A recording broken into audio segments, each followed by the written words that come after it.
먼저 윤태곤 실장께서 이번 한 주 주목한 인물 한번 뽑겠습니다. 저는 추미애 장관 추미애 뽑았습니다. 예. 네.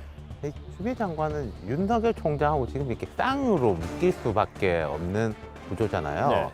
그러면서 이제 이번 여론조사 중에서 이제 윤석열 총장이 1등한 거 나왔지 않습니까? 그 앞에는 이제 뭐 2등, 3등 이런 것도 나왔는데 이게 나오니까 윤석열은 어떤 인물인가 뭐 이런 식으로 주목받는 것도 있지만은 네. 추미애는 어떤 사람인가 이게 더 주목을 받기도 하죠. 네. 그렇기 때문에 제가 뽑아봤어요. 이최고 의원님은 그 윤 실장의 어떤 이 픽에 대해서 별로 동의하시고.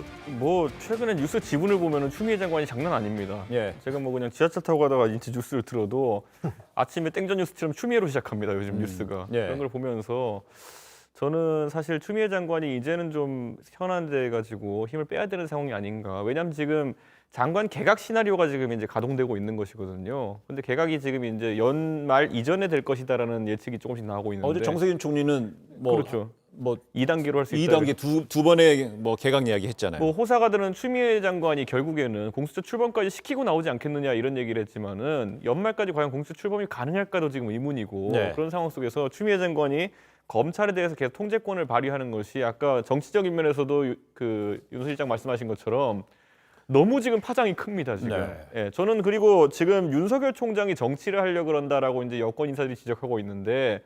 추미애 장관은 태생이 정치인이고요. 지금 자꾸 뭔가 더 큰 자리를 노리고 이렇게 큰 스윙을 한다는 인상을 주고 있거든요. 좀 그렇기 때문에 오히려 정치적인 행보로 좀 비난받을 소지가 있는 것은 추미애 장관 아닌가 이런 생각이 좀 듭니다.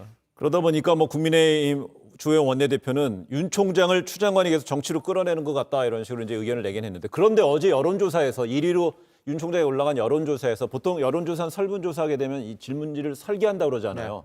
근데 이 설계 안에 국민의힘 대선 후보들이 좀 빠져 있었다 이런 얘기가 나와서 눈길을 끌어요.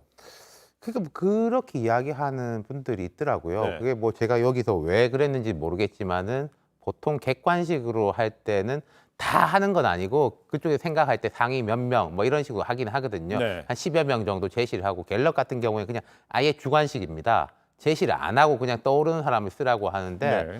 뭐 그렇기 때문에 윤 총장이 조금 더 상대적으로 높이 올랐다라고 볼 수 있는 점도 있겠지만은 이거 이전에도 많이 올라가 있었고요. 네. 그리고 제가 생각할 때 요 며칠 특히 특활비 논란이 있었지 않습니까? 그러면서 집중 조명을 받았고 또 특활비 논란을 보니까 뭐 윤 총장 별 게 없더라라는 식으로 정리가 되니까 오를 소지가 있었어요. 그럴만 해요. 네. 그런데 보니까 결국은 뒤에 순위 보니까 홍준표 의원은 무소속이고 안철수 국민의당 대표고요.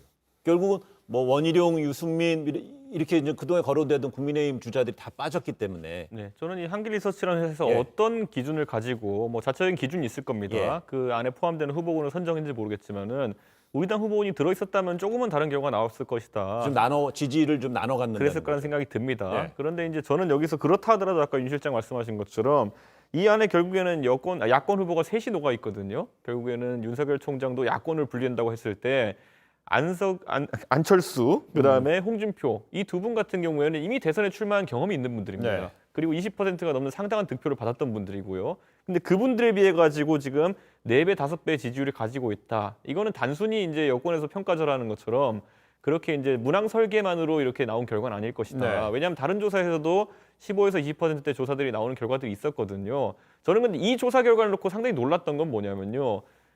많은 정치 분석하는 사람들이 윤석열 총장이 과연 탄핵 이후에 박근혜, 이명박 전 대통령을 구속시켰던 어떤 그런 검찰 인사라는 그런 어떤 한계성이 있지 않을까라는 네. 생각을 했었는데 이번에 저희 이제 국민의힘 측에서도 이 결과를 보면서 상당히 의미심장하게 받아들이고 있습니다. 왜냐하면 저희가 구호로 말로써 지금까지 탄핵의 강을 넘자 이런 얘기를 했었거든요. 네.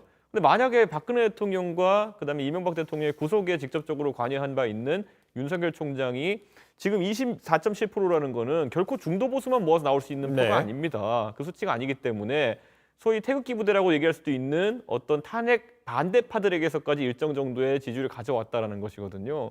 저는 그렇기 때문에 이것이 탄핵 문제에 대해 가지고 전반적인 해금을 뜻하는 것인지 네. 아니면 윤석열 총장만이 받게 되는 특권인지 여기에 따라서 구도도 요동칠 것이다 이렇게 근데 봅니다. 좀 20%좀 넘는 거 가지고 탄핵 반대 세력까지 끌어들였다 이런 해석이 그러니까 어떨까요? 이런 건 같아요. 저는 사실 뭐 그거 그렇게 중요하게 생각하진 않는데 지금 현재 윤석열 20몇 퍼센트 네. 나온다는 게 저는 그렇게 생각합니다.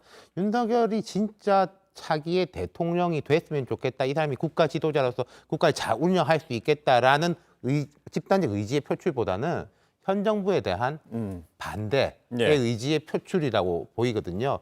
현 정부에 대한 반대 의지의 표출이 윤석열이라는 사람, 심지어 이제 탄핵을 이제 적극적으로 추동할 수 있었던 수사의 책임자였던 사람한테도 그게 표출되는 걸 보면은 예. 뭐 탄핵하고 직접적으로 연결시킬 수는 없겠지만은 그 전선에서부터 야권 내지는 야권 성향의 중도층 정도까지를 보면은 현 정부에 대한 반대로 좀 더 집중이 된다. 그렇다면은 뭐 윤석열 아니라 누구라도 괜찮다. 그렇게. 뭐 이런 식으로 모이는 것 같아요. 근데 앞서서